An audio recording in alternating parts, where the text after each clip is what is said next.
خوبه که تیمور شما رو تو اون حال ندید. برنا مزخرف نگو. داشتیم تمرین میکردیم دیگه.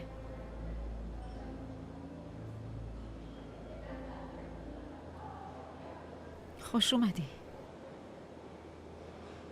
آقا تیمور؟ خیلی ممنون. خیر باشه. تو باشگاه برای کنفرانس آماده میشی؟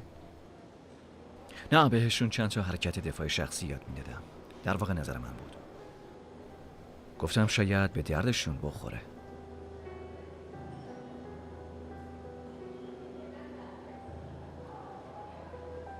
ادم که گفت به نظرم فکر بدی نیومد.